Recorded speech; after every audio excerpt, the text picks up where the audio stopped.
Israel Lebanon सीमा पर बिगड़ती सुरक्षा स्थिति पर चिंता व्यक्त करने के एक दिन बाद भारत शनिवार को लेबनान में संयुक्त राष्ट्र अंतरिम बल में सेना को योगदान देने वाला देशों में शामिल हो गया है। साथ ही इजरायली सेना की कार्रवाई के खिलाफ खड़ा हो गया। आपको बता दें कि लेबनान में 2 संयुक्त राष्ट्र शांति सैनिक घायल हो गए हैं।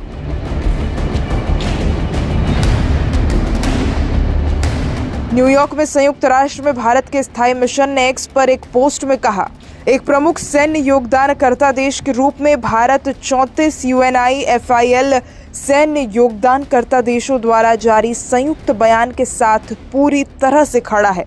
शांति सैनिकों की सुरक्षा सर्वोपरि है और इसे मौजूदा UNCC प्रस्तावों के अनुसार सुनिश्चित किया जाना चाहिए।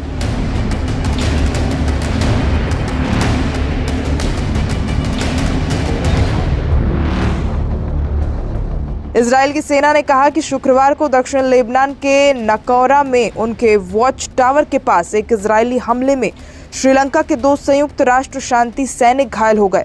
48 घंटों में दूसरी बार इस क्षेत्र में शांति सैनिकों के मुख्य बेस पर विस्फोट हुए। यूनिफिल बल ने इसे गंभीर घटनाक्रम बताया और कहा कि संयुक्त राष्ट्र कर्मियों और संपत्ति की सुरक्षा की गारंटी दी जानी चाहिए।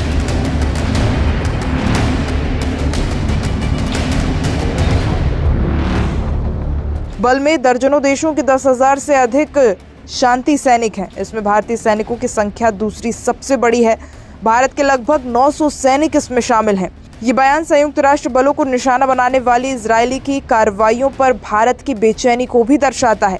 आपको बता दें कि पिछले 1 साल में हमास और हिजबुल्लाह के खिलाफ इजराइल की कार्रवाइयों पर भारत ने संतुलनकारी रुख अपनाया हुआ था, लेकिन अब भारत ने इजराइल के खिलाफ स्टैंड ले लिया है। शुक्रवार को भारत ने दक्षिणी लेबनान में लड़ाई में संयुक्त राष्ट्र शांति सैनिकों के फंसने की खबरों और बिगड़ती सुरक्षा स्थिति पर अपनी चिंता व्यक्त की।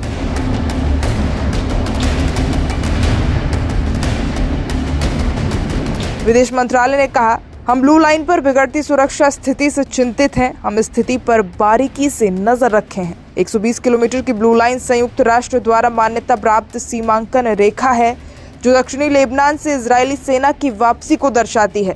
ये लेबनान को इजराइल और गोलान हाइट्स से अलग करती है, लेकिन ये आधिकारिक अंतर्राष्ट्रीय सीमा नहीं है। वहीं विदेश मंत्रालय ने आगे कहा, संयुक्त राष्ट्र परिसर की अखंडता का सभी को सम्मान करना चाहिए और संयुक्त राष्ट्र शांति सैनिकों की सुरक्षा और उनके जनादेश की पवित्रता सुनिश्चित करने के लिए उचित उपाय किए जाने चाहिए। इजरायली सैन्य कार्रवाइयों को बचाव करते हुए भारत में इजराइल के राजदूत रूवेन अजार ने शुक्रवार को कहा, हिजबुल्लाह शांति सैनिकों को ढाल के रूप में इस्तेमाल करते हुए यूनिफिल चौकियों के करीब इजराइल पर गोलीबारी कर रहा है। इजराइल संयुक्त राष्ट्र बलों की सुरक्षा के लिए कदम उठाना जारी रखेगा और उनकी सुरक्षा के लिए सभी जिम्मेदार देशों के साथ आवश्यक कदमों का समन्वय करेगा।